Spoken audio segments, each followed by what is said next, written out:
Hello everyone, welcome to art by Kalyan. ఈ వీడియోలో నేను గ్రిడ్ టెక్నిక్ యూజ్ చేస్తూ అవుట్లైన్ని ఎలా డ్రా చేయాలో ఎక్స్ప్లెయిన్ చేస్తాను. గ్రిడ్స్ గురించి మీకు ఇంకేమైనా సందేహాలు ఉంటే నేను కింద డిస్క్రిప్షన్లో లింక్ ఇస్తాను, తప్పకుండా చూడండి. లేదా ఇక్కడ పైన కార్డ్స్లో వదిలేస్తున్నాను, అక్కడైనా చూడండి.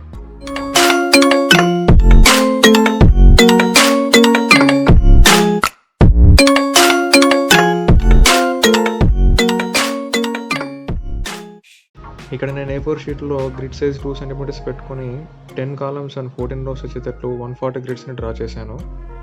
ఒక హ్యూమన్ ఫేస్ డ్రా చేసేటప్పుడు మీరు ఫస్ట్ ఐస్ని డ్రా చేయడం మొదలుపెట్టండి. మీరు తీసుకున్న రెఫరెన్స్ ఇమేజ్లో ఐస్ ఎక్కడ ఏ గ్రిడ్లో ఉన్నాయో ఆ గ్రిడ్ పొజిషన్ని లొకేట్ చేయండి. ఈ గ్రిడ్ని రో నెంబర్ అండ్ కాలమ్ నెంబర్ ద్వారా మీరు లొకేట్ చేయొచ్చు. మీరు అవుట్లైన్స్ వేసేటప్పుడు ఐస్ కానీ, నోస్ కానీ, ఇయర్స్ కానీ ఒకే గ్రిడ్లో ఉండవు. ఇవి ఒక్కొక్కసారి 2, 3 ఆర్ ఈవెన్ 4 గ్రిడ్స్ని కూడా ఆక్యుపై చేస్తాయి. అలాంటప్పుడు మీరు ఆ గ్రిడ్స్ని లొకేట్ చేసి ఆ గ్రిడ్స్లో ఈ అవుట్లైన్స్ మ్యాచ్ అయ్యేటట్లు వేయండి.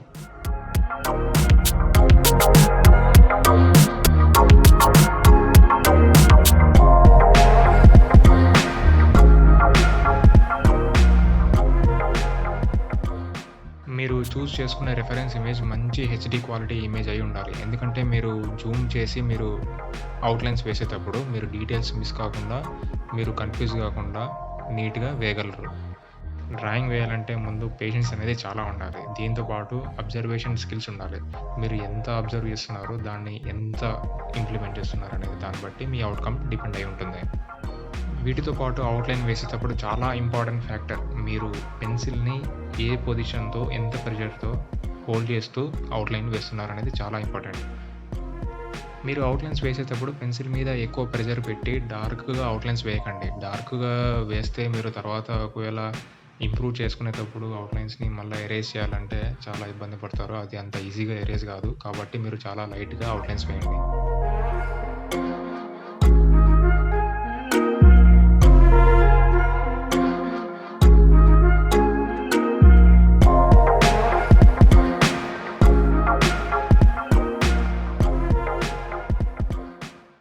ఇప్పుడు నేను అవుట్లైన్ని కంప్లీట్ చేశాను. ఈ అవుట్లైన్ వేసిన తర్వాత కూడా నాకు కొన్ని చోట్ల మిస్టేక్స్ కనపడ్డాయి. అంటే కొన్ని చోట్ల నాకు అంత సాటిస్ఫాక్టరీగా అనిపించలేదు. కాబట్టి నేను ఎక్కడెక్కడ ఇంప్రూవ్ చేసుకోవాలనో నేను అక్కడ ఎరేజ్ చేస్తూ ఇంకొంచెం మంచిగా వేయడానికి ట్రై చేస్తున్నాను. అందుకే మీకు స్టార్టింగ్లోనే చెప్పాను, అవుట్లైన్స్ వేసేటప్పుడు చాలా థిన్గా వేయండి. అంటే మరీ ఎక్కువ డార్క్గా వేయకుండా చాలా లైట్గా వేయమని.